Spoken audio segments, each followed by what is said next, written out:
Assalamualaikum warahmatullahi wabarakatuh. Kami dari kelompok 3 akan mempresentasikan mengenai komponen buku teks guru dan buku teks siswa kurikulum 2013 Bahasa Indonesia SMA dengan struktur kurikulum Bahasa Indonesia berbasis teks pada mata kuliah telaah kurikulum dan buku teks yang diampu oleh Ibu Dr. Anda Hajah Yusra Dewi, MPD. Perkenalkan, saya Nurhaliza Amanda bersama rekan saya Lutfia Afifah. Baiklah, saya akan menjelaskan mengenai komponen buku teks guru dan komponen buku teks siswa, yang mana terbagi menjadi 4 masing-masingnya. Pada buku guru terdapat komponen tujuan atau indikator, komponen proses, komponen penyajian, komponen pengayaan, dan penilaian. Sedangkan pada buku siswa terdapat komponen isi, komponen penyajian, komponen kebahasaan, dan komponen kegrafikan. Di sini kami menganalisis buku teks Bahasa Indonesia SMA kelas 11. Komponen buku teks guru. Komponen yang pertama yaitu tujuan atau indikator. Uraian mengenai tujuan atau indikator di dalam buku ini berkategori cukup baik. Pada halaman pengantar diuraikan penjelasan mengenai tujuan dari buku teks dan strategi pembelajaran siswa. Indikator dapat dijumpai di halaman pertama tiap-tiap bab. Namun, pada bagian indikator ini, kata kerja operasional di bagian ini lebih kepada di bawah C4. Contohnya pada halaman pertama, pada indikator 1 dan 2 dalam bab 1 termasuk kata kerja operasional C1, yakni mengingat. Komponen yang kedua yaitu proses. Uraian mengenai proses ini terdapat pada bagian petunjuk umum halaman 4 yang juga berkategori baik karena berisikan upaya-upaya menguasai kompetensi pada tingkat yang memuaskan dengan memperhatikan karakteristik isi kompetensi karena pengetahuan adalah konten yang bersifat tuntas. Keterampilan kognitif dan psikomotorik merupakan kemampuan penguasaan konten yang dapat dilatih. Sementara itu, sikap adalah kemampuan penguasaan konten yang lebih sulit dikembangkan dan memerlukan proses pendidikan yang tidak langsung. Komponen yang ketiga yaitu penyajian. Teknik penyajian buku teks guru ini berada pada kategori baik.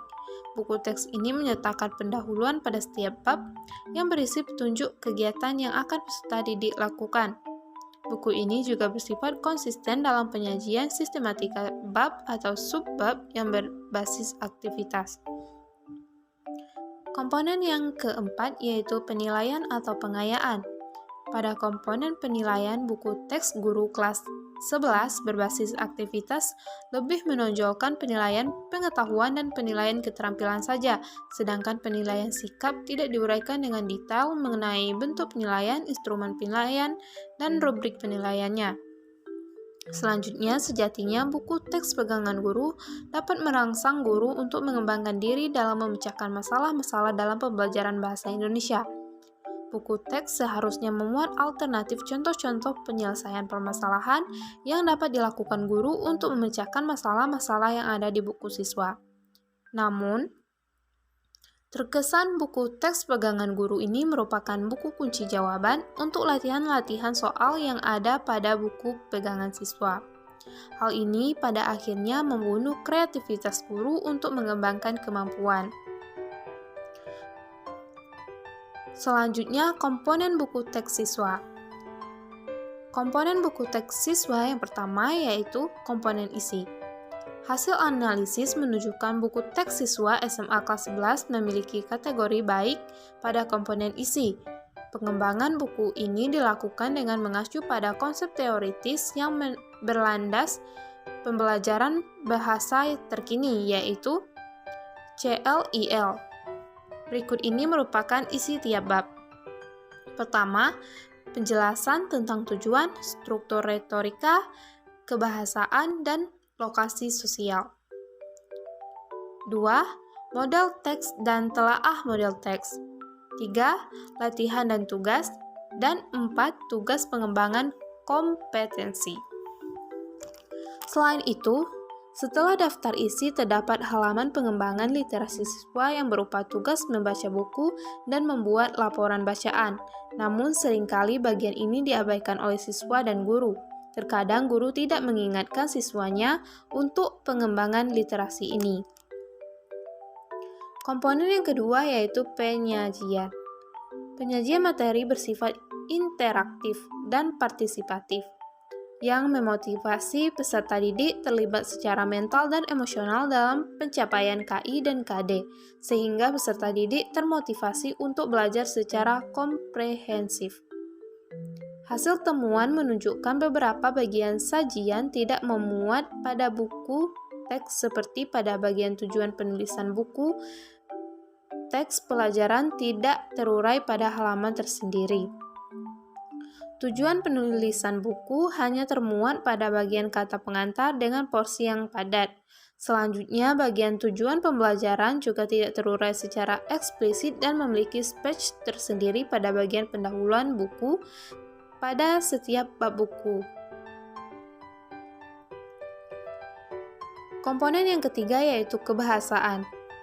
Pada komponen kebahasaan, hasil temuan menunjukkan bahwa penggunaan bahasa yang tidak sesuai dengan tingkat perkembangan intelektual siswa. Istilah-istilah yang digunakan banyak yang harus diterjemahkan dengan menggunakan kamus bahasa.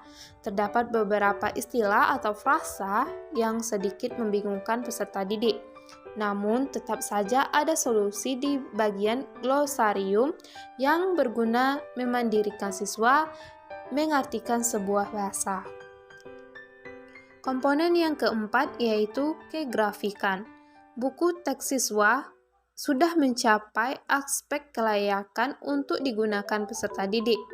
Dengan sampul berwarna jingga dan tebal buku yaitu 306 halaman, menggunakan teks paragraf dan gambar yang membuat buku terlihat lebih menarik. Selanjutnya, struktur kurikulum dan analisis standar kompetensi lulusan, kompetensi inti, kompetensi dasar, dan indikator pencapaian kompetensi.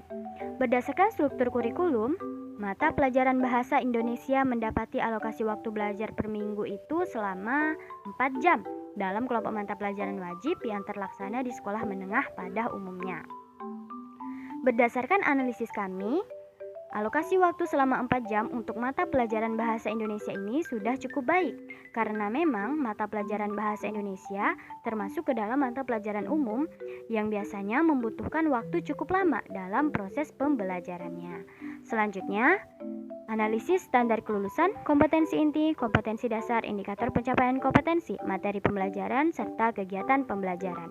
Bisa dilihat di sini teman-teman semuanya, kami mengambil 4 KD atau 4 kompetensi dasar. Dengan indikator pencapaiannya, kami beri petunjuk mengenai kata kerja operasional. Lihat di sini ada C1, C6, C3, C2. Ada materi pembelajaran dan kegiatan pembelajaran di sini sudah terstruktur susunannya dari pertemuan 1 hingga pertemuan 2. Satu pertemuan ini membutuhkan alokasi waktu 2 jam.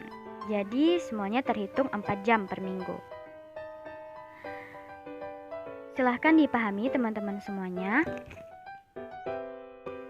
Baiklah, demikian presentasi kami mengenai komponen buku teks guru dan buku teks siswa serta struktur kurikulum 2013 Bahasa Indonesia. Mohon maaf atas segala kekurangan dan kesalahan. Kepada Allah kami mohon ampun. Wassalamualaikum warahmatullahi wabarakatuh. Terima kasih.